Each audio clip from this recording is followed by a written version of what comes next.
County, and I feel fortunate to be involved in SoutholdVoice and to head up this meeting because I think it's extremely important.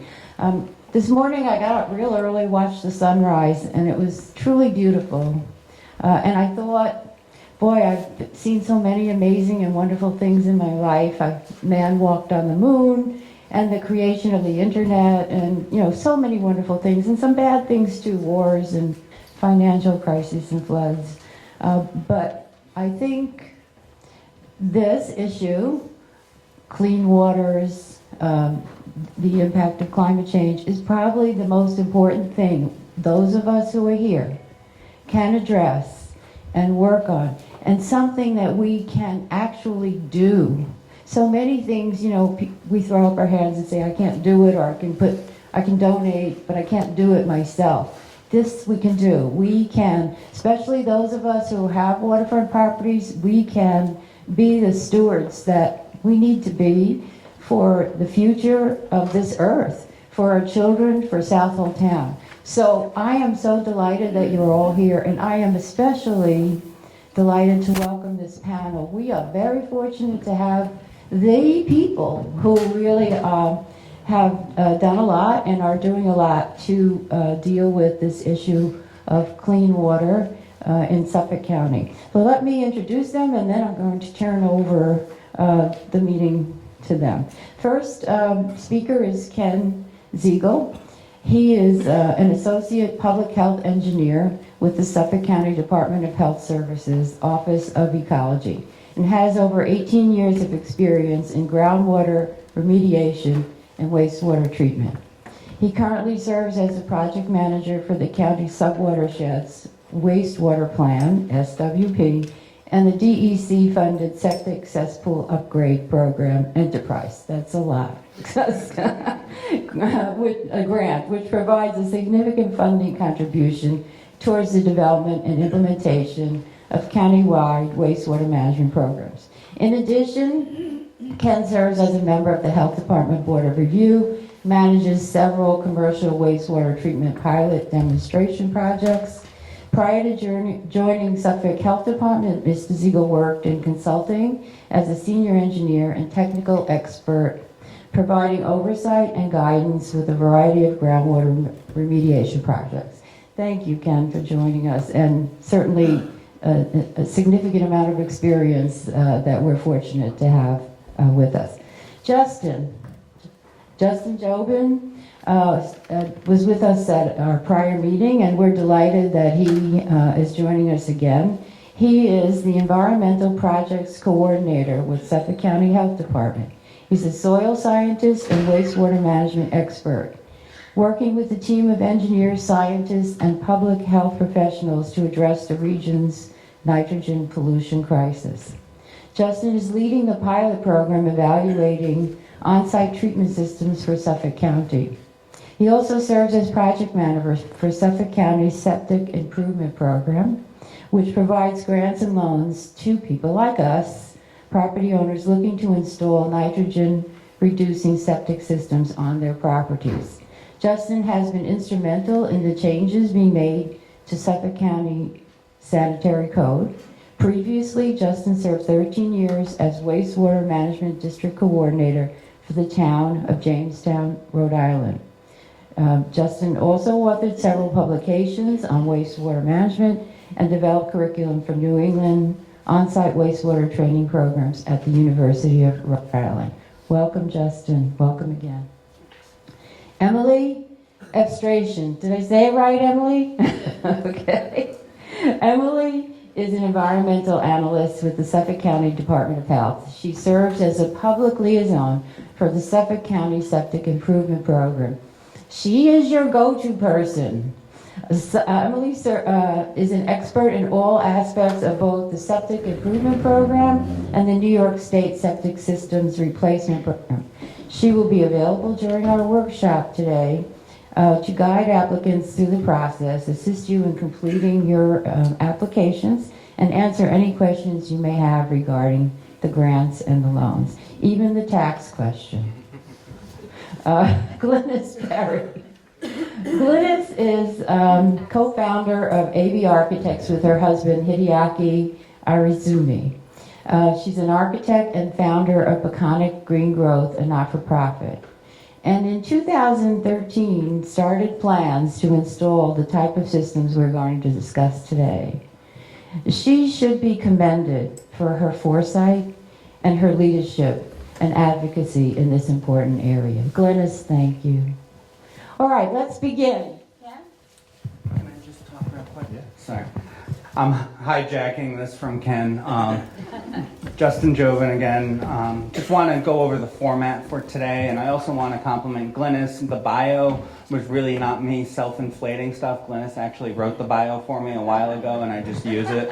So anything that sounded good, thanks to her. The format today is, when we were here last month, there was a lot of questions regarding the subwatershed's wastewater plan, which basically outlines a blueprint for upgrades. And I thought it'd be a good idea to bring Ken, who's the project manager for that program, to talk about the impacts and the nitrogen load reduction goals for Southold and some certain areas in Southold. So Ken's going to give his presentation. I'm going to give a very quick overview on the septic improvement program, about the state and county funds. And then we're going to kind of open it up and do an informal workshop. It's going to be tough. There's a lot of people here. So most of it will be PowerPoint, and Emily will be walking around. We'll walk you through. On every table, there's different handouts. We'll walk you through, show you what the handouts are, and explain the process. We also have a couple copies of contracts. But I just want to see, before we get started, can I see a show of hands of who here has, prior to today, heard of the septic improvement program? And who here has been thinking about doing the septic improvement program? Okay, how many people are on the fence about doing it? Okay, how many people think they're, after today, you're hopefully going to start the program? Okay, so we'll, hopefully we can help you out, and any questions that you have, we'll walk you through the process. I'll turn it over to Ken to talk about the subwatershed's wastewater plan. Thank you, Justin. All right, so I'm gonna head up towards the PowerPoint up here. And as everybody mentioned, Ken Ziegel, I'm the project manager for the Suffolk County Subwatershed's wastewater plan. If you have any questions, feel free to ask. Happy to be here. So this plan, a draft plan, was released at the end of July of this year. And really what it does, documents the science and the need for wastewater upgrades in Suffolk County. I think everybody here probably understand our waterways in Suffolk County, our lifestyle. But this plan documents the science, talks about what the problem is. So let's talk about that a little bit. Why should we update our sanitary systems and our wastewater systems in Suffolk County? So we're the only island in the country where we have 1.5 million people sitting on top of our sole source aquifer, which is the sole source of our drinking water. That groundwater also eventually ends up in our surface water bodies. So everything that we put in the ground ends up in our surface water bodies, right? 74% of the population is unsewered, as Justin will talk about in a minute. Most of these properties have just cesspools, and these cesspools and these sanitary systems are not designed to remove nitrogen from the wastewater or any other contaminants. So we have a very vulnerable sole source aquifer, very vulnerable ecosystems surrounding wetlands, our beaches, our shellfishing industry, and what we've been noticing since going back to the 70s probably, but this graph just shows an example of some of the concentration trends in our groundwater that ultimately, again, ends up in our surface water bodies. A steady increase in the concentration of nitrogen going to our groundwater as population has increased. We've seen a 41% increase in our groundwater since 1987. The nitrogen concentrations are increasing roughly at a rate of 1% per year. So there's 3 major estuary programs that are nationally recognized in the county: the Long Island Sound, Peconic Estuary, and the South Shore Estuary Reserve. Southold impacts both the Long Island Sound and the Peconic Estuary. We've seen impairments in all 3 major estuary programs in the county. These impairments include harmful algal blooms. I'm not sure if some of the folks here have heard about those at all, but some algae is good and some algae is healthy for the ecosystem. When you get too much of it, you get certain species that outcompete the good species. You start with these harmful algal blooms, which can result in a whole series of ecosystem disruptions, as well as limiting and reducing shellfish populations. This graph on the bottom here, it's hard to see, I know, for some of the folks in the back, but we've seen a dramatic decline in our hard clam landings in Suffolk County, as well as our scallop populations. Yes, part of it is due to overfishing, but the reason that it's not being restored or can't restore is because the ecosystem has changed so much from excess nitrogen and other reasons, global warming and stuff, that the conditions conducive for the restoration don't exist anymore, so in a lot of these water bodies. And again, this is kind of busy to read on here, but what we did is, in the subwatersheds plan, is we looked at all the water bodies in Suffolk County, and we compared their water quality to each other. The study broke out the water bodies into 191 individual study areas, individual water bodies. We ranked them from 1 to 4 using a scoring system, and water bodies that are in red or in yellow were the highest priority for wastewater upgrades, or had the most impairments in our water quality. Areas that are in blue had the best water quality. And what we did is, for each of these ranked water bodies, we looked at the average water quality data for those water bodies. And what we see is, incrementally, as we go from blue up to red, we see an incremental dramatic increase in the concentration of nitrogen in our water bodies. Parallel with that increase in nitrogen, we see significant water quality degradation. So priority rank 1 water bodies on average in the last 10 years have had an average of 5 harmful algal blooms in the last 10 years for these priority rank 1 water bodies, with the chlorophyll A is a measure of the amount of algae being very significant, low dissolved oxygen. The good water bodies in Suffolk County have low nitrogen, high dissolved oxygen, no harmful algal blooms, and low chlorophyll A. And so where's the nitrogen coming from? The other thing this study did was evaluate all the nitrogen sources and major nitrogen sources. So on-site sanitary systems, fertilizer, there's nitrogen that comes from the rainwater called atmospheric deposition. We also looked at pets. And what we found is that, consistent with previous studies, 4 or 5 previous studies in the county, the majority of the nitrogen in Suffolk County comes from on-site sanitary systems, roughly 65–70%. It varies by water body and geography, but the majority comes from on-site sanitary systems. Okay, so now I'm going to give a quick overview of the purpose of the plan again, and some of the recommendations in the plan. So the Subwatersheds Wastewater Plan is really an environmental benefit project designed to provide a recommended roadmap on how to upgrade the more than 380,000 on-site disposal systems that are not designed to remove nitrogen in Suffolk County, with nitrogen-reducing systems to restore and protect our water resources. How do we do that? What are the recommendations? Well, first, again, I mentioned before, we set priority areas for wastewater upgrades. We established load reduction goals. How much nitrogen do we need to remove from the environment in order to restore and protect our water quality? It's the first time anybody's ever attempted to do that. We found some interesting results.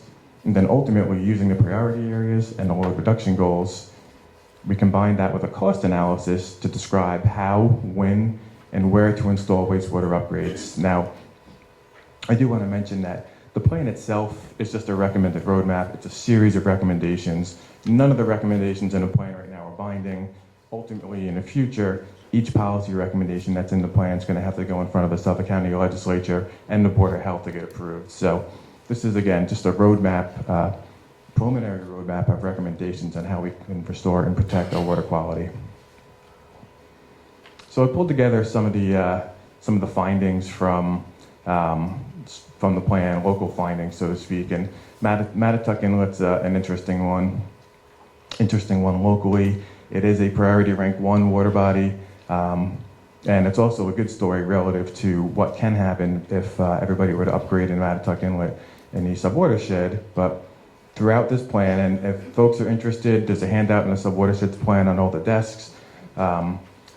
My contact information is on there. Everybody is always welcome to email me or call me if you're interested in another water body that you live adjacent to. So feel free to reach out to me, but I'm going to show you a couple examples of some of the information that's in the plan right now.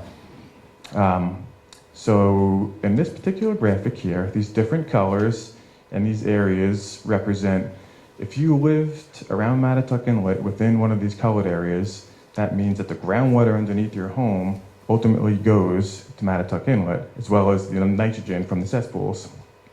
The different colors just represent how quickly it gets there. So if you live in a red area, it gets there within 2 years. If you live in an orange area, it gets there within 10 years. And again, for each water body, we calculated where's the nitrogen coming from. So Mattatuck Inlet, it's kind of hard to see on here, but it's roughly 50% of the nitrogen is coming from on-site wastewater sources. For anybody who's interested in planning, we also, within these contributing areas, identified what types of land uses were within the water body. And again, we established load reduction goals for all these water bodies. And for Mattatuck Inlet, we established a range of goals. The first goal is to achieve a significant improvement in water quality. The second goal, and a higher end of the range, is to achieve what we call pristine, ideal water quality. And the takeaway is that with incremental load reductions and steps that we take to reduce nitrogen, we will see incremental improvement in water quality. It's not an all or nothing campaign. And the good news from Mattatuck Inlet, that if everybody within Mattatuck Inlet subwatershed were to upgrade their on-site sanitary systems, it would result in roughly a 40% reduction of nitrogen going to Mattatuck Inlet, which would significantly improve water quality, potentially. We did something similar for Goldsmiths Inlet, a similar story for Goldsmiths Inlet. I'm not going to spend too much time on this. Again, we have 191 of these individual water bodies. Probably have one for almost all the water bodies in the town of Southold. So again, anybody's interested, reach out to me. And so what was the primary recommendation in the plan? The primary recommendation, again, is what we're calling a phased countywide wastewater upgrade program that consists of 4 project phases. The first phase, that we're calling program ramp up, is really just to get our chess pieces in place. Before we can advance in a countywide program recommended to upgrade 380,000 systems, we have to make sure that we have the correct government and industry infrastructure in place capable of implementing such a plan. So the first priorities are to establish a stable recurring revenue source, similar to the grant program that we're going to talk about today, to make sure that these systems are affordable to homeowners. That's paramount. The plan acknowledges throughout the plan that none of the recommendations can move forward unless there's cost offsets to homeowners to make these affordable. So one of the other recommendations is to make these new innovative alternative systems required for all new construction. No longer is a cesspool allowed in Suffolk County for new construction. You have to use nitrogen reducing technology. Phase 2, so once we have our stable recurring revenue source established, phase 2 is really the primary major project program phase. Roughly 172,000 upgrades in phase 2. We focus on the highest priority areas in Suffolk County. We've defined those highest priority areas as surface water priority area, rank 1, the water body in Suffolk County with the worst water quality. We also established groundwater and drinking water protection priority areas. So the groundwater and drinking priority area protection area is number 1.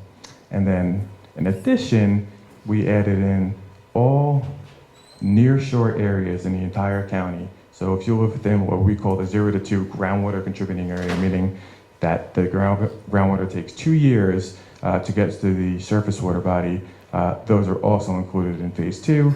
The program phase lasts roughly 30 years.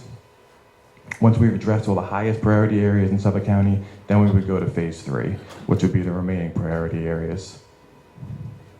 Different colors on here represent the different phases, and so the purple represents phase 2 areas. Again, this information can be sent out. Is also included in that handout, and the blue areas represent phase 3 areas.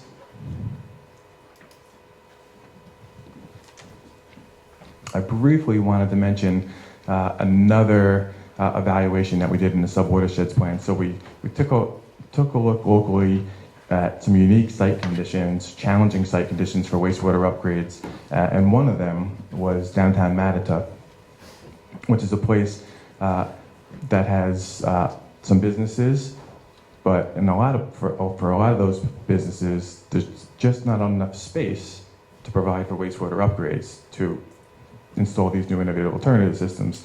So there is another tool in the toolbox that the county has called Appendix A sewage treatment plants. These are small little prepackaged sewage treatment plants that can get down to 19 milligrams per liter, significant nitrogen load reduction.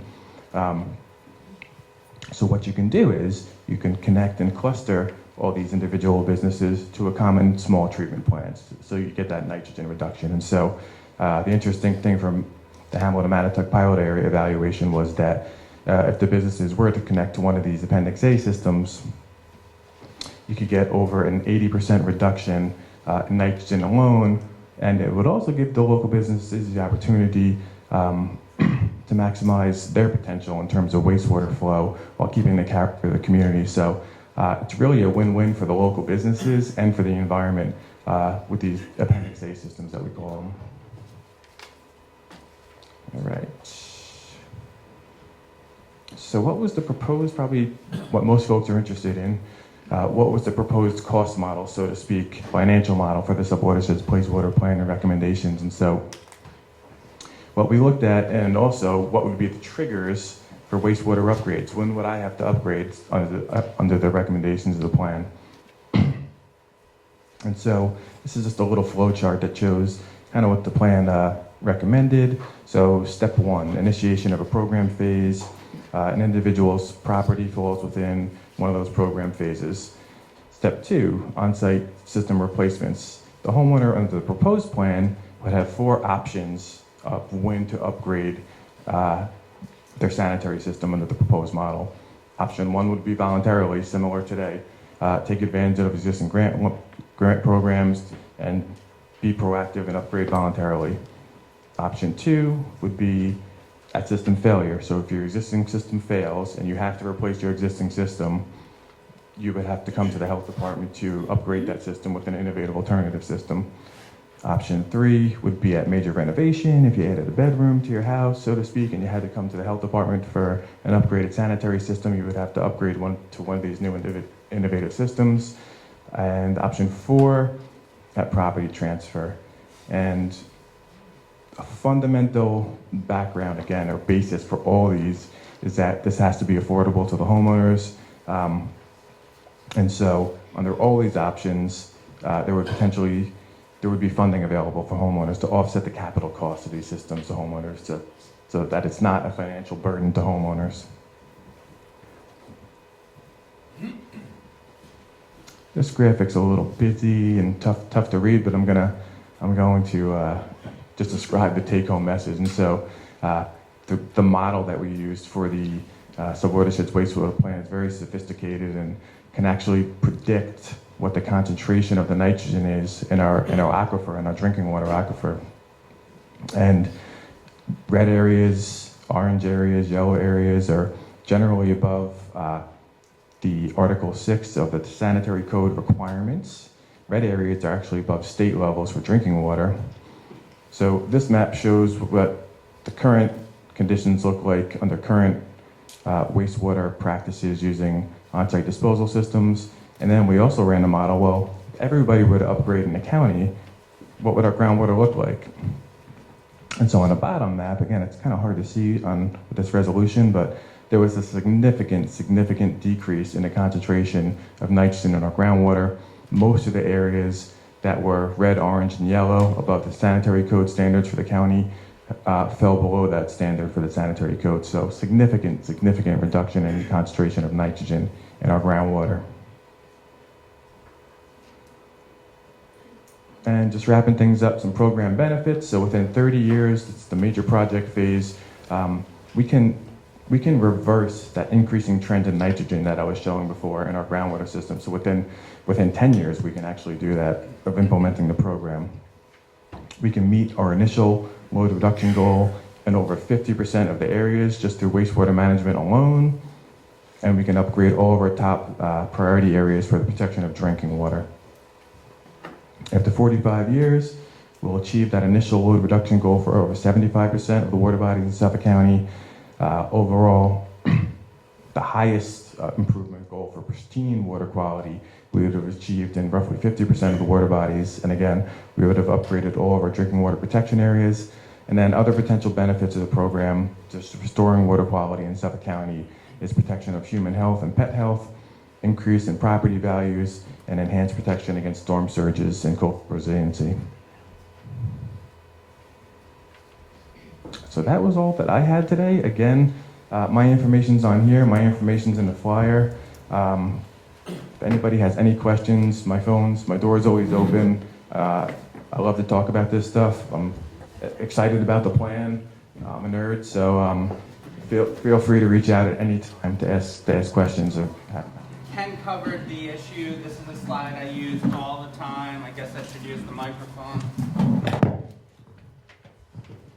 But the staggering numbers and the reality is Suffolk County has the highest, most densely populated area of septic systems in the United States.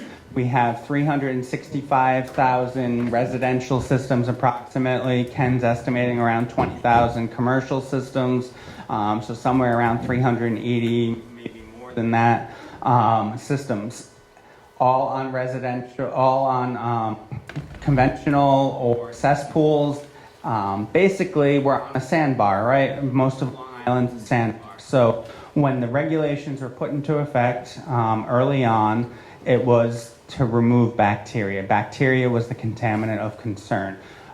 So we're surrounded by sand. Sand filters are basically been around for thousands of years, dating way back, and to filter out wastewater. They remove bacteria, the sand. So what we have is these leaching pools surrounded by sand, which was designed to remove bacteria, and that worked well until we started seeing environmental impacts and we started looking at what's going on, and we said, wait a minute, it's not just public health from bacteria. There are nutrients in the wastewater, and then as we get more advanced into what we can detect in wastewater, we're seeing other contaminants. We're seeing personal care products, and we're seeing other contaminants of emerging concern, some of these fire retardants, 1,4-dioxane. There's a lot of different chemicals that we can now measure in the groundwater. So we realized, okay, these systems are really good at getting rid of wastewater. They remove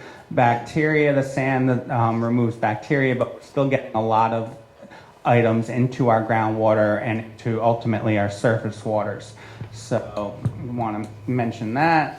And I just want to go over what the different systems are. So when I say cesspool, I basically mean some brick structure, block structure that receives waste directly from the house. So you flush your toilet, it goes into this hole in the ground and essentially percolates through this into the groundwater and surface waters. Now, there's a couple things. One, Suffolk County is very lucky in that we are recharging our groundwater.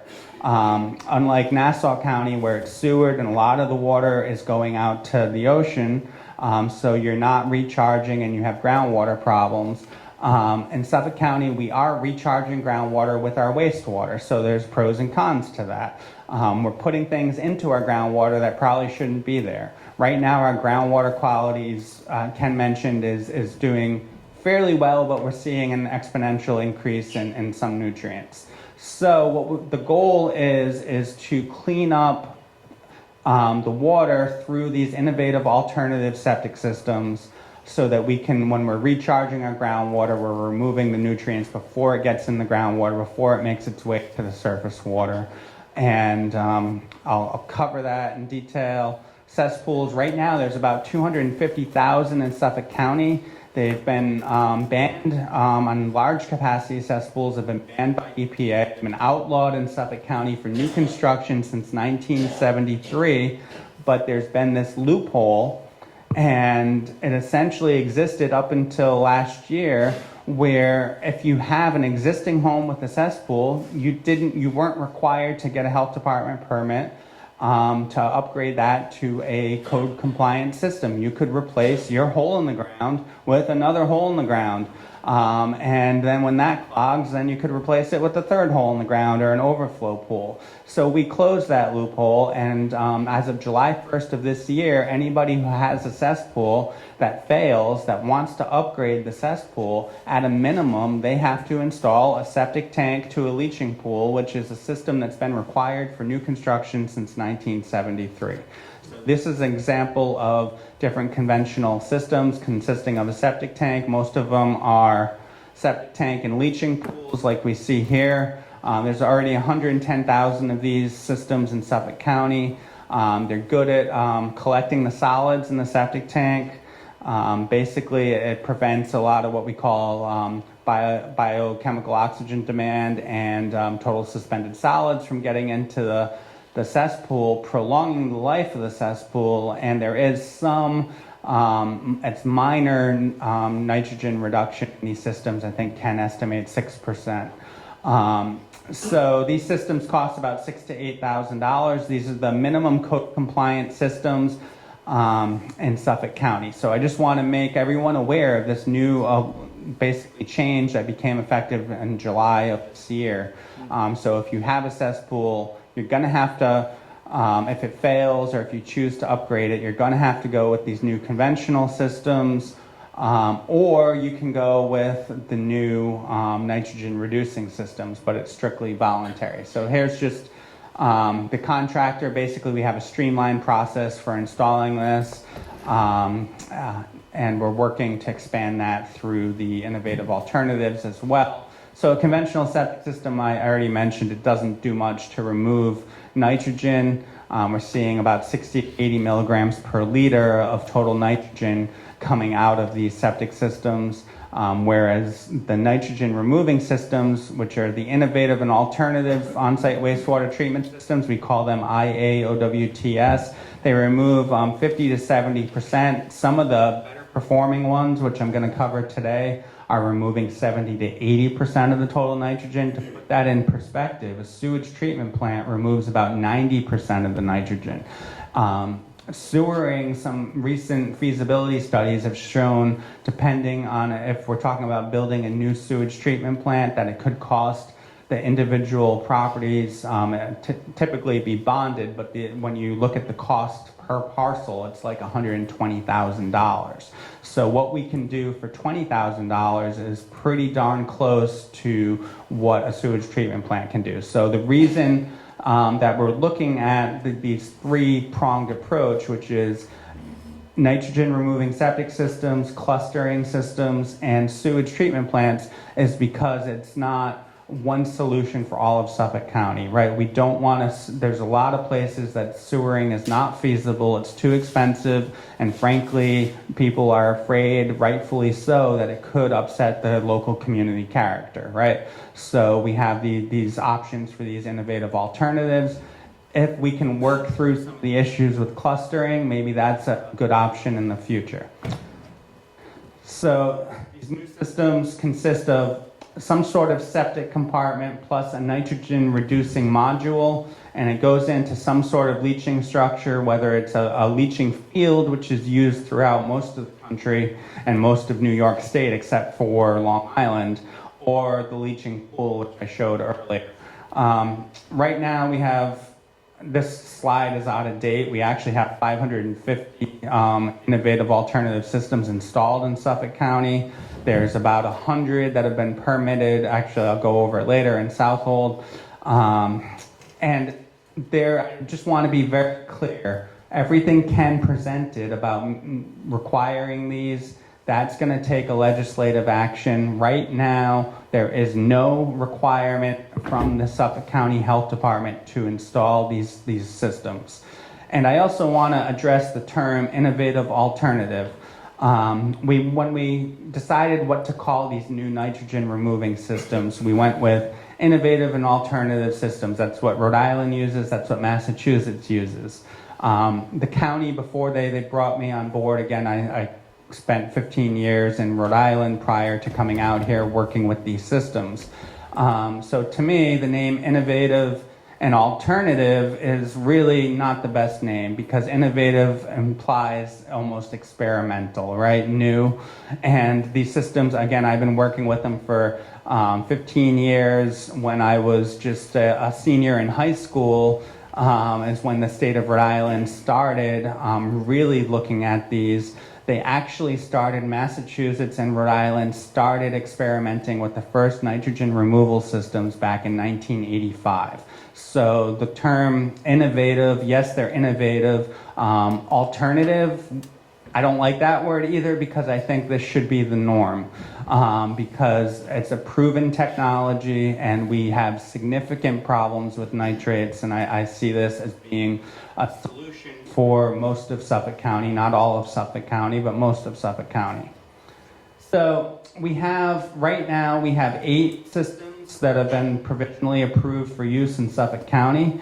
We set up a process to vet the systems, test the systems, make sure they work in Suffolk County. Most of these systems are approved in other jurisdictions.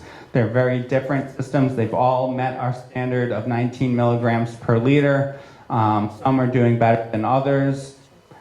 These are the systems that we have provisionally approved. The most popular systems, are the Hydro Action, Fuji Clean, and Norweco Singulaire. These systems are one-tank modular systems. So everything is built in. They come pre-assembled. We have Joe Denzieski from Wastewater Works here. And I'm getting my mic swapped out.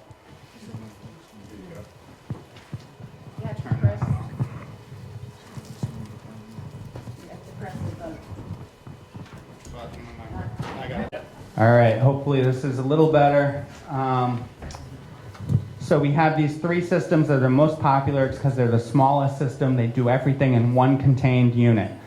The way, and there's been questions as to how these systems work, all of the systems that are approved utilize biological process. So they mimic the nitrogen cycle. Nitrogen cycle is the second most important environmental process that we have, right? The first being photosynthesis. Without photosynthesis, we'd be in a world of hurt. Well, without the nitrogen cycle, it's the same thing. So what these systems do is they don't do anything that wouldn't naturally happen in the environment, but we're doing it in the tank prior to getting out into the waters where it does damage. So basically, each system operates differently. We have what we call media filters, we have extended aeration, we have contact filtration. There's a bunch of attached growth systems. There's a whole bunch of systems, but what they do is they utilize biology. So you have bacteria. When you flush your toilet, you have nitrogen is in the organic form. In the septic tank, it's converted by ammonification to ammonium, which is a liquid form of ammonia. And it basically, at that point in time, if we add oxygen to it, then we build up bacteria that nitrifies. So it's going to convert organic nitrogen to nitrite and nitrate. And what is nitrate? Where do we often find nitrate? And fertilizers, right? So a lot of the fertilizers you buy have nitrate in it. So nitrate's very common. So if we just stop the nitrification process, which is what conventional systems do, once the wastewater leaves the cesspool and goes into the sand, it gets oxygen from the sand, it's nitrified, and then it goes into our ground and surface waters as nitrate. So it's essentially fertilizer when it gets out into the phase. So the algae sees it as fertilizer. Algae's going to suck on to the nitrate just like your grass would your Scott's fertilizer, and it's going to grow, and it's going to overpopulate, and it's going to suck a lot of the oxygen out of the water, which leads to the fish kills. It also leads to the harmful algal blooms. So what we want to do is take that nitrate and take it one step further, and that's what these systems do. It takes the nitrogen and it sends it back to an area where there's no oxygen.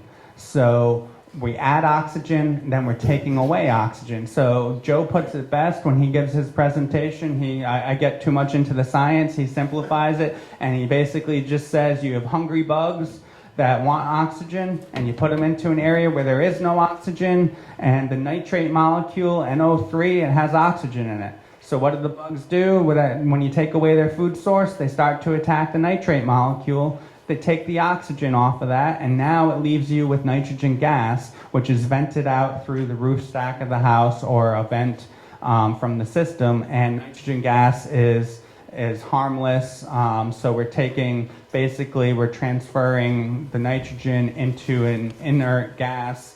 That way we're preventing the nitrate from getting out to the surface and groundwater. So any questions about that? I don't want to get into too much of a science lesson, but that's the...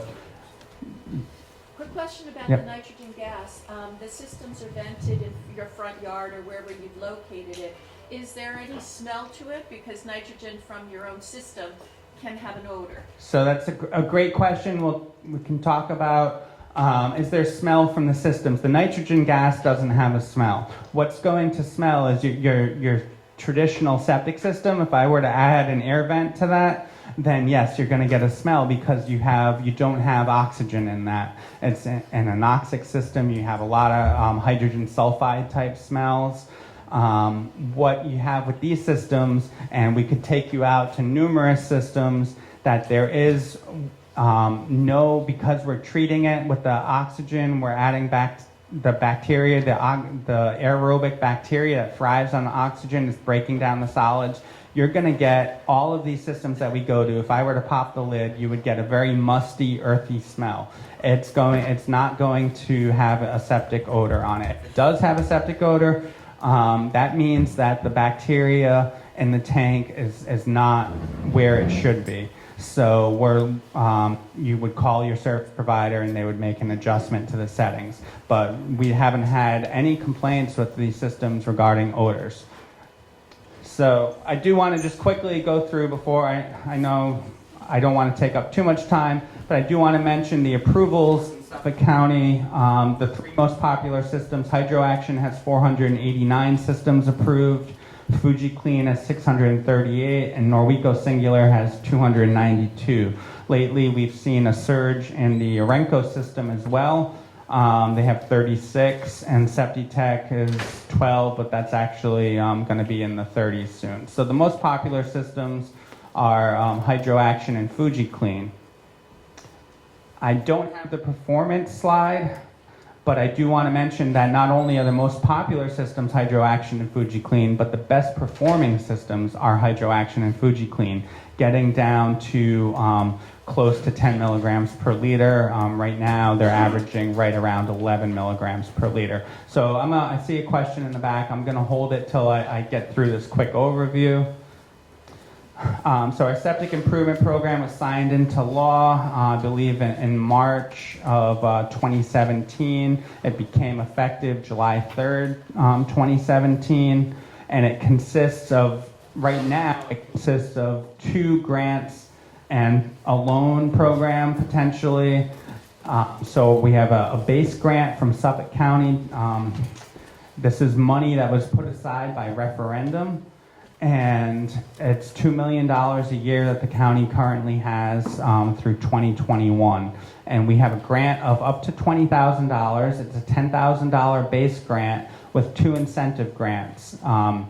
You can get an additional $5,000 if you're low to moderate income, which goes by the HUD standards, 80% of the median income. It's based on household size. Basically a family of 4. If the gross income for that household is around $93,000 a year, you would qualify for that extra $5,000 incentive. There's a second $5,000 incentive for high groundwater situations where you can utilize what we call a pressurized shallow drain field. Pressurized shallow drain fields take the treated wastewater, and if Joe were to, one of these days, I'm going to tell him to bring a sample from one of his systems, and he's going to hold it up in the room, and you'll see how clean it looks. It looks like the bottle of water that Ken's drinking out of. I hope it's not, for Ken's sake.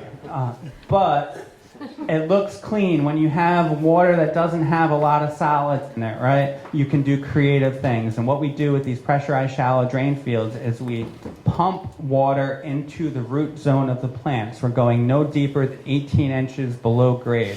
And what does it do? It takes any remaining nitrates and it gives it to the roots of the plants, and that's the most biochemically active portion of the soil. So pressurized shallow drain fields do two things. They can remove up to an additional 50% of nitrogen, and they've been known to bind and break down pharmaceuticals, personal care products, and some contaminants of emerging concern. So we have a $5,000 incentive for this. Under this program, homeowners are responsible for the engineering and design costs. So you can talk to Glynis and see what her fees are and then yell at her if they're too expensive. But there's also a loan program. So let's just do the math here. Up to $20,000 from the county, $10,000 from the state, and up to $10,000 in a low-interest loan. So you're saying, Justin, what are you presenting to me? You're presenting $40,000.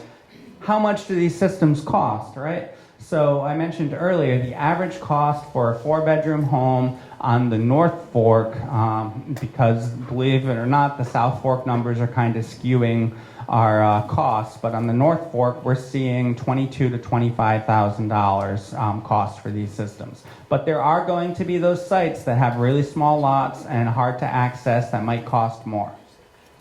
All right, so here's an example of the pressurized shallow drain field I talked about. This is an example of a geomat system. It's a geotextile system that actually wicks the treated wastewater into the root zone. You can see they're only going 12 inches down on this site.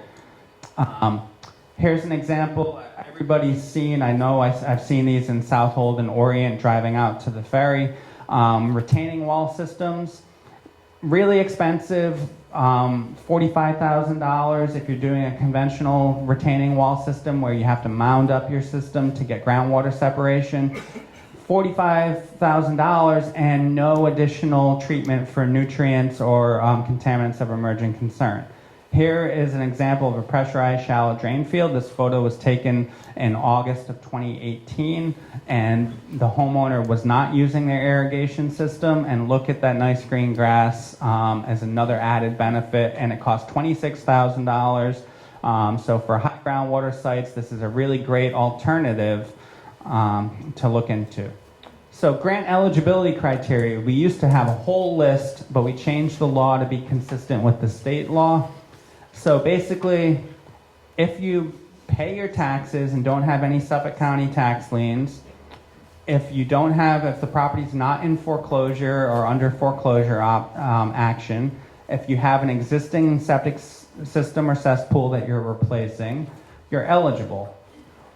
There is no income verification, but I did mention the low to moderate income incentive. So if you're applying for that additional $5,000, we would need to see the 2 pages of your 1099 tax return.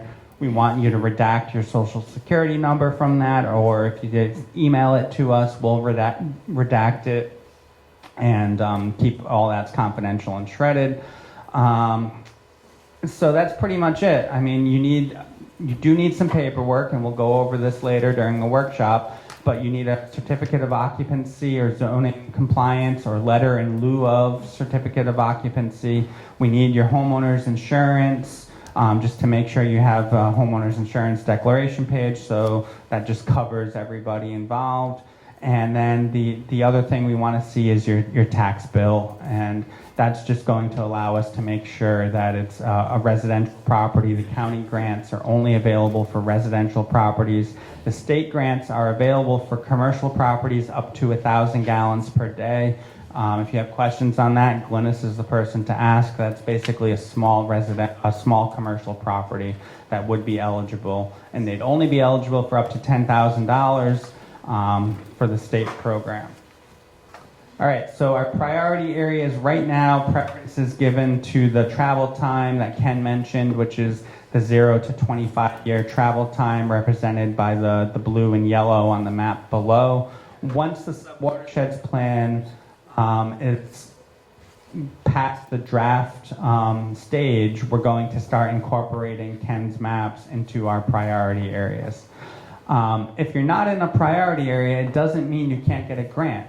If you're outside of a priority area and you're experiencing a failure or a problem with your cesspool, you can still get a grant. If you're outside the priority area and you don't have a problem, apply now while we have the money, and we can make that happen. It has to go through another step, but it's still doable. We went out to the industry. We have fixed rate pricing for basic scenarios. I equate this to buying a base model car. Every time you go to the dealership, there's additional costs, right? So there's going to be additional costs based on your site constraints. But the price ranges are all on our website. All of the local distributors' information's on the website. So on our website's right up here, reclaimourwater.info. I do want to point out a couple of things with these systems. There is electrical costs involved. These are on the high end, what we're showing, $73 to $231 a year, depending on the system. That could be one of your questions when you're talking with your engineer, is what are the electrical costs of the system. There's also operation and maintenance costs involved, and you can see that ranges from $250 to up to $300 or $315 a year. Based on the system. The first 3 years of maintenance are included in the sale of the system. So it's basically year 4 that you would contract with the maintenance provider to maintain the systems. And also talk to the company and the technology as to what's included in the maintenance. So Joe here is right now the only company that includes pump outs as part of his $250 a year maintenance agreement. Doesn't mean it needs to be pumped out every year, but if it does need to be pumped out, he'll take care of it for you for that cost. The $250, all this represents 4 bedrooms. Once you get up to 6 bedrooms or higher, I think Joe's price goes up $100 or something. So you can talk to him about that. But I highly recommend keeping those 2 things in mind. What are the annual electrical costs and annual operation and maintenance costs, and what is included in the annual operation and maintenance. We also have repair and replacement costs. One of the great advantages to these systems is right now, if you have a conventional system or a cesspool and it fails, what do? You have to dig up your yard and you're replacing it. With this, I mentioned, Ken's drinking septic effluent from an IA system right now. It's clean water, and basically when you're discharging clean water into a leaching pool, your odds of causing a biomat to build up and having that clog and back up are very slim. So what you're going to look at for replacement is you may need to replace a float, you may need to replace a pump. But those are simple things that they can do with the access covers, so they're not digging up your yard. And we do publish the costs, and most of these, for example, the Fuji Clean system doesn't have many submerged parts. They have a blower rebuild kit for $150. Joe's blower rebuild kit is $100. But he does have some pumps there that very rarely need to be replaced. Most of them have warranties. So you should also talk, so the third question that you should ask your distributor is, what is the warranty on the specific parts in the system? So you have a warranty for the overall system, which is typically a 3-year warranty. Then there's warranties on the individual components. So ask them what the electrical costs are, what the operation and maintenance costs are, what's included in the operation and maintenance, and then what the costs are for the repair and replacement and the extended warranty. All right, quick questions. I think we're catching up on our time. We got an hour left to walk through the whole process. So anyone want to application process before you apply, and I just want to go through the handouts on the table. You have paper copies of the county grant application, the state grant application, basically, if you want to hand me some of these piles here. Yeah. 1, 2. Yep. Yes, I have. All right. So what you see here is the Reclaim Our Water. This is the county paper application. Those of you who don't use a computer can fill one of these out. What you need before you fill out the form is a copy of the homeowner's insurance policy, a copy of the most recent tax bill, certificate of occupancy or zoning compliance, and if you're applying for the low to moderate income incentive, you need your 1040 form, just the first 2 pages of the tax return with the social security number redacted on that. If you have a failure and you want that expedited, you need proof of failure, photo, or a letter from an engineer or service provider. This document here that says Reclaim Our Water on it, it says directions for New York State Septic System Replacement Fund. This is the state application. The state's not as advanced as the county, so it's only a paper application, so you can fill that out to apply. But the county, you have the option of doing it on the internet or on the paper form. So we also have a website, reclaimourwater.info. Most of the documents I have on the tables are also found in these various links on the side. So if you have any questions, you can go to reclaimourwater.info to get that information. So the first thing you would do is, if you want to apply, on the right-hand corner of Reclaim Our Water, it says sign up now for the Septic Improvement Program. You would click that. You would enter your username and password, or you would register. You click here to register and set up your username and password. So this is the registration page. It's fairly simple. Registration just gets you on our email list, and it gets you your username and password to take it a step further. Very simple. You would log in. It's going to ask you the individuals, who's on the deed, basically. You would enter that in. Is it individual? Is it a business? Is it an LLC or a trust?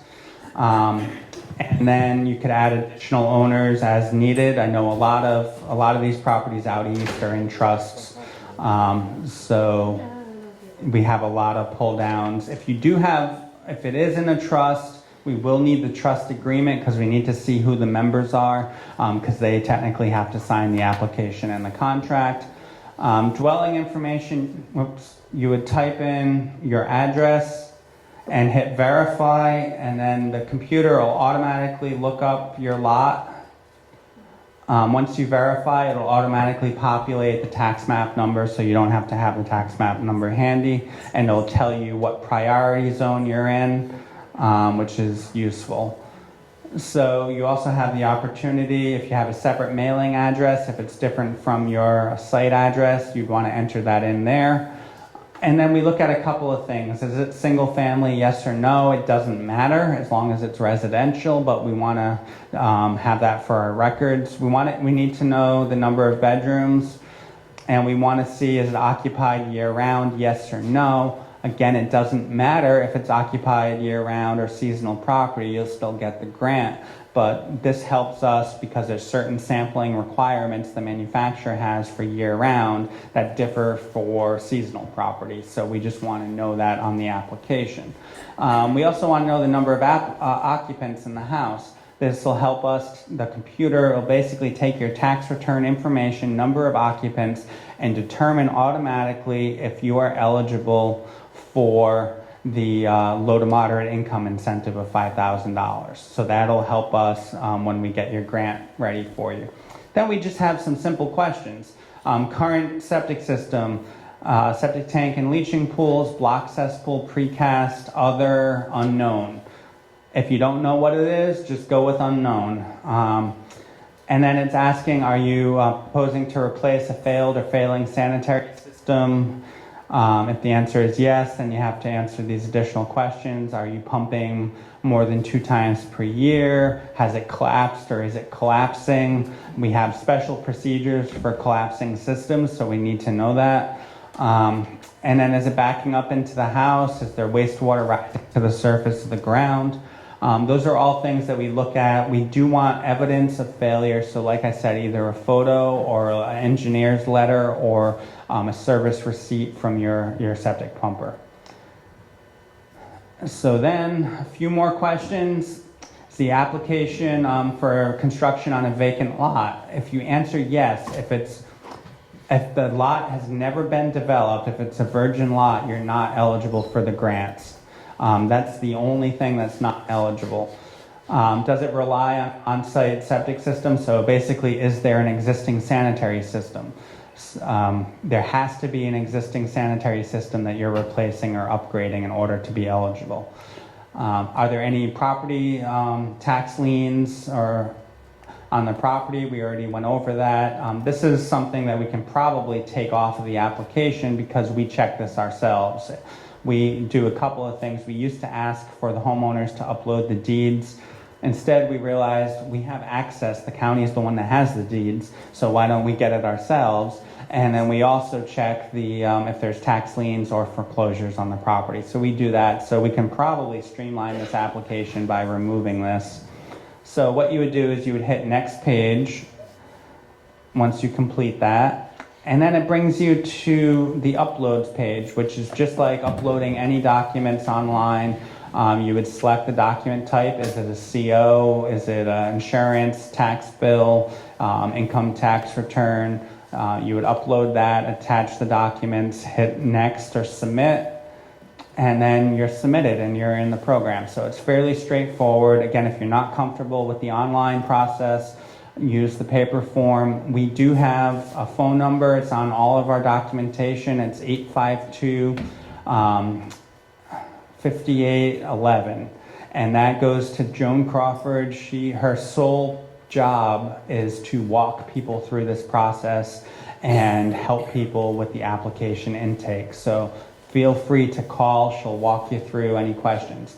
So just the process involved, and there is a process document available. Emily's going to hold it up. So that walks you through step-by-step process as to what's required. But basically, once it comes in, we're currently, and I was explaining this during the break, we do have a backlog. We are over, we have the capacity to issue 80 grants per month. We're currently getting over 100 applicants per month. So there's a little bit of a backlog. It's about a 2-month backlog right now. We're trying to cut that down. It's good and bad. It's good because it's showing that there's more interest in the program than we have funding, which is going to help us make the case for more money. It's bad in the sense that if you have you're applying for it, you might have to wait a little bit. If you have a failure or catastrophic failure, those are taken out of order and expedited automatically. All right, so the top ranked applications are given priority. You would get a grant acceptance packet, you'd get an email with all the information, and then we would send you a contract in the mail. If anyone's interested in looking at the contract, I brought a bunch of sample contracts, so if you're looking to go through the program, we'll hand those out, and Emily can go through the individual contracts with you. Homeowners are supposed to have 30 days to sign the agreement. Frankly, sign it, get it back to us as soon as possible. Right now, they need to be notarized. We're looking to change that requirement in the future. And then basically, we want the installation to occur within 12 months. If it doesn't, 2 things can happen. One, you can request another 12-month extension, and those are most likely be granted. If not, if you don't request an extension and the system's not in the ground within 12 months, the grant certificate expires and funding reverts back into the grant pool so we can give it to somebody else. So if you're in the process and you need a little more time, send us a written request for an extension. We haven't denied anybody's request for extension. The grant acceptance packet goes through a lot of what I covered earlier and more. It shows you what the systems look like, what each technology looks like. We have performance numbers, we have potential costs, things to be aware of. Everything that's on our website is also in the grant acceptance packet. Execution of grant agreement. So homeowner would evaluate their options, talk with engineers, and once you decide to move forward, you must sign it, submit it to the health department. 5 copies of the contract for the county grant. All 5 copies need to be notarized.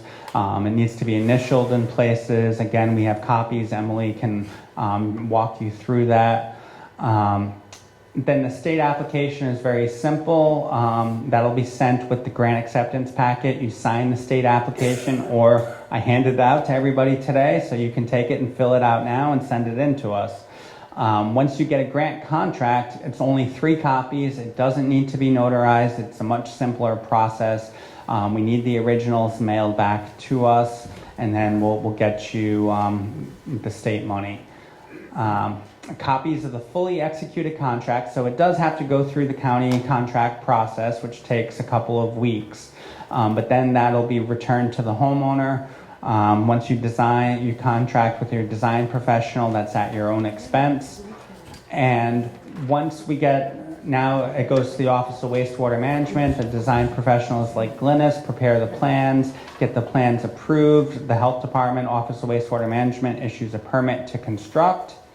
And we do want you to check with any town, village requirements or permits. Again, we're working with DEC to expedite for IAs. A lot of towns, Brookhaven, for example, waives some of their wetlands requirements if you're going with an IA technology. So, but you should your engineer will know, or should reach out with the local village or town.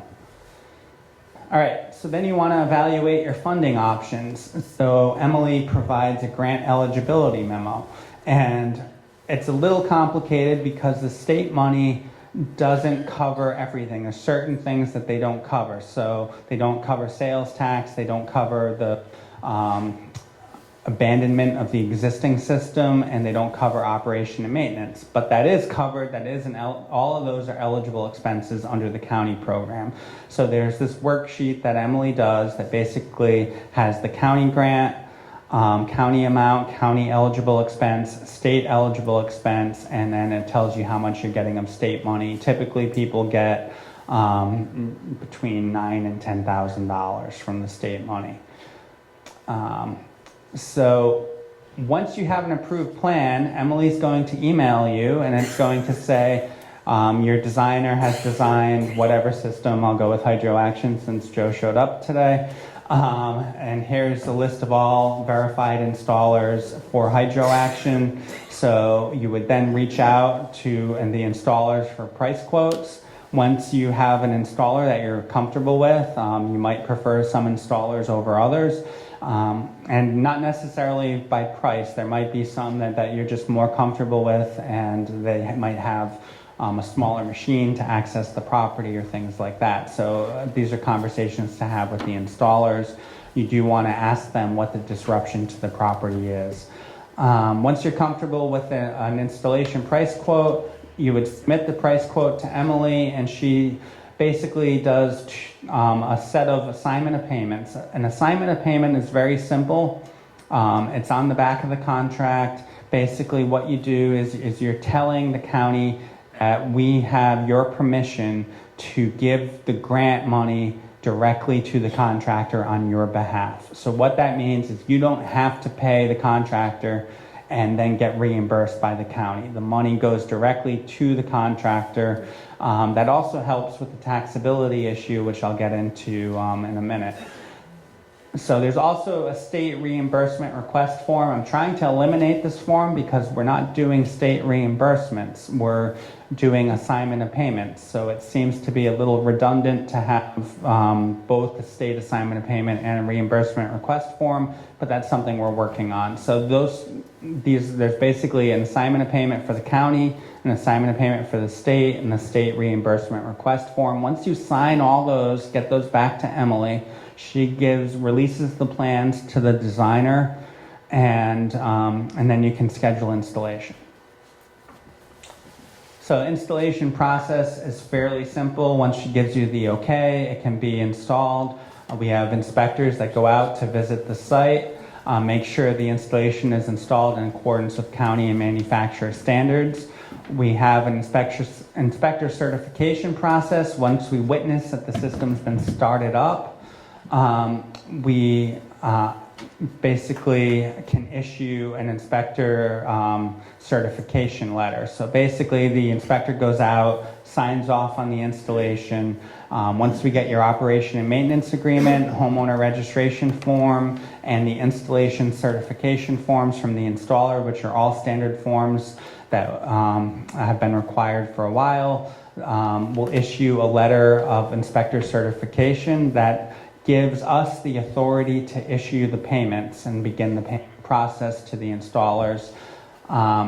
So once we get that, we can issue grant payment, and vouchers and invoices are received. Grant payments are issued to the vendor. Again, all that is done on behalf of the homeowner. There is also a final approval process that some of the towns need. That's after the fact. But Emily, once she gets those, she'll send those to the town and to the engineer so they have it. So it can be a little confusing, but if you follow a step-by-step process and call Emily, she'll walk you through that if you have any questions. I want to cover just our stats to date. We have 779 people who just registered for information but haven't moved forward. We have 1,014 completed applications. We've issued 636 grant agreements, of which 187 have been installed. We have 156 that are approved for installation. We have 275 pending engineering or approval. And then we have a lot of homeowners that we're waiting on documents from. So this is one of the key things. We do have new staff that's going to, Joan's goal is to reach out, and if you're interested in the program, she's going to keep nagging you until you submit the necessary documentation. And then we have 327 incomplete applications. This number is growing because we have so many that are coming in.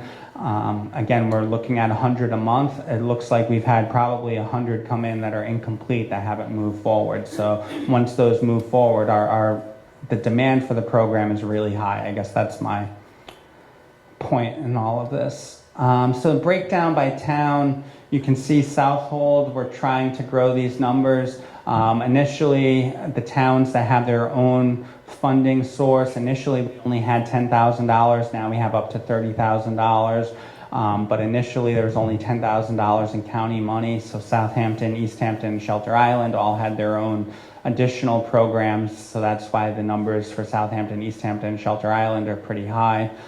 Surprisingly, Huntington is doing pretty well with the program. Brookhaven is a large town, or the largest town, so it's not a surprise that they're in second place.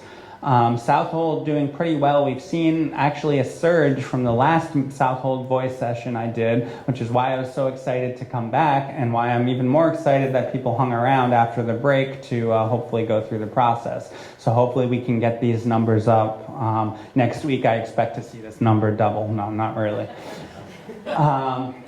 Riverhead is kind of the ugly stepchild, I guess. I don't know what's going on, but we're going to have to reach out to them and see why there's only 4. I mean, parts of Riverhead are sewered. Same thing with Babylon, but Babylon is ahead of Riverhead, and usually the East End towns are more proactive in this. So specific numbers for Southold, we had 105 applications for these systems. There are 6 pending review, 70 have been approved, 29 have been installed. So 17 of the 105 are utilizing the grant funding. 10 of the 29 installed have utilized funding. Reason that there's so many that didn't utilize the funding is because there's close to 60-something systems for the heritage development that didn't qualify. So that's in these numbers. That if I took that out of the numbers, it would be 55% of the installations utilized grant money. So system cost overall, this is an average cost of $22,000. I like to just be conservative and prepare you all. It could be 22 to 25,000. There's one installer that's done actually in Greenport, an installation of a Fuji tank to a pressurized shallow drain field, and he can keep it right at $25,000. I'm assuming it's the same, if not less, for hydroaction. So that's if you're even going with even the pressurized shallow drain field, which I mentioned, you get the additional incentives. So he's doing it for $25,000. If you go through the program, you're going to get $25,000 in funding. So that's going to be covered. The only expense that's out of pocket is the engineering and whatever is not covered under the state agreement, like sales tax or something. Yes? Last time you came, you were talking about the possibility that that we could submit applications without all the engineering, since there are specific systems that are being installed. Are we getting any closer to that? So it'd be as of right submission? All right, so what we've done is we have a process in place for catastrophic failure. If your system collapses, we are not requiring the full plan review process. What we're requiring is an installer, county health department official, and an engineer meet on site, sketch up a plan in the field, maybe the engineer will go back to the office, do some work, some calculations, and we can get that approved. We also have an expedited process to get all this paperwork to you pretty quickly. It's a new program. We're still learning as we're going along, but right now it's just for catastrophic failures. That may change. We may expand it in the future as we work some of the problems out of the system. By catastrophic, Is collapsing or leaking or backing into the house? if there's a depression, sign of collapse. Basically, we say collapsing or sign of collapse, but really if you can't use your system, your current system, we can consider that a catastrophic failure. We like to keep it to collapsing or collapsed systems. All right, here's the elephant in the room, taxability of grants. So I'm going to read this verbatim so I don't get myself in trouble. Responsibility for generating tax forms lies with the Suffolk County Department of Audit and Control under the direction of the Suffolk County Comptroller, who is an independently elected official. The Department of Health Services has no control over the Department of Audit and Control. Suffolk County Comptroller has directed his staff to generate a Form 1099-G for each grant recipient. Suffolk County Suffolk County has independent counsel ruling that the grants are not taxable to the homeowners. However, the Suffolk County Comptroller does not acknowledge that memo.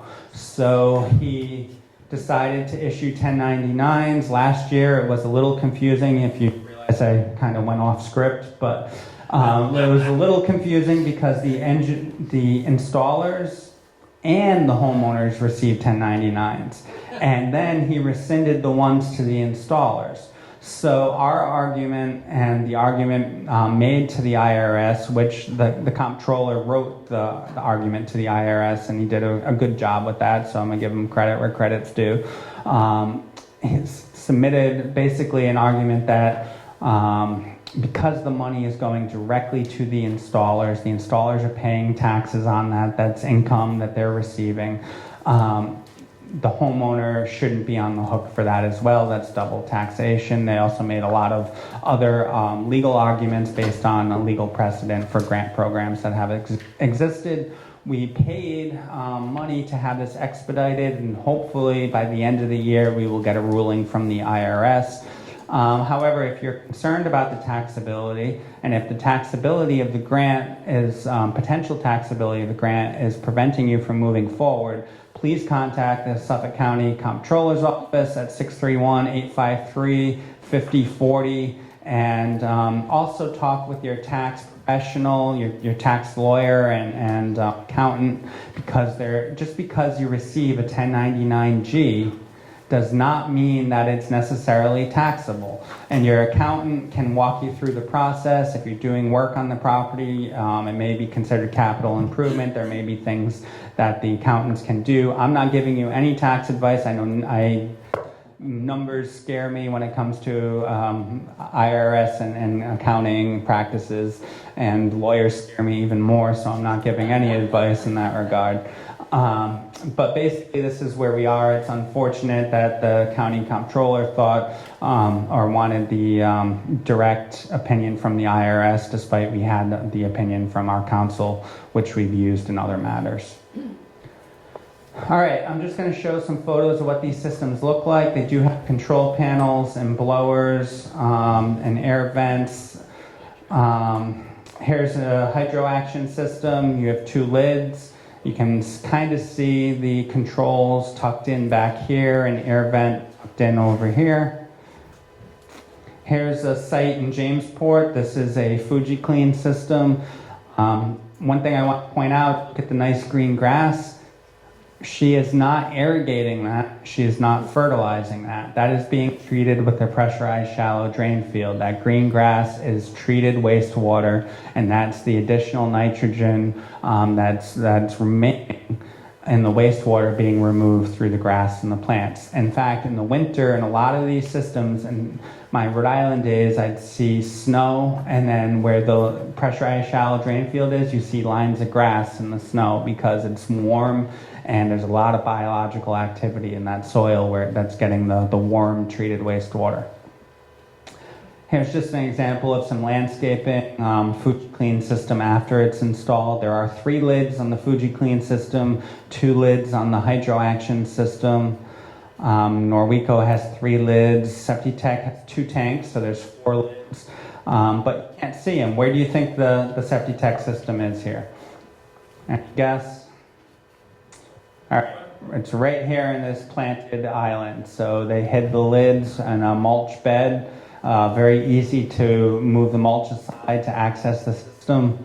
Also, the lawn looks pretty good. This is a pressurized shallow drain field here. The good thing about the Septic system is they utilize the pump for the pressurized shallow drain field that's built into the system. So it's a real good option if you're utilizing pressurized shallow drain fields. So I just want to go through some people who've gone through the program and what they've paid. So here's one. It happened in Shoreham. The total cost was $18,297.82. They received $18,000 in grants. The cost to the homeowner was $297.82 at the end of the day. This is a more complicated system, but I wanted to show it because there are a lot of small lots where you need traffic bearing systems that go in the driveway. This is a concrete hydro action system. This is in Montauk. It was a $31,000 system. The homeowner received $20,000 from the county and state, and then out-of-pocket expense was $11,191, which is really the same cost of what a conventional system would cost. This homeowner actually had the advantage of taking advantage of East Hampton's rebate as well to get the system for no money out of pocket. Here's a FujiClean system going in, $23,000 system, received just over $19,000 in grant money. Homeowners out-of-pocket expense was $4,000, and this includes engineering, all these numbers. Even though they pay for engineering up front, we calculate that in here. The homeowner's total cost was $4,352, significantly less than what they would pay for a conventional system. And this is another Fuji system that went in, $24,675, received $20,000 in funding, again, $4,675. That includes the $2,500 in engineering. So I think that tells a pretty good story.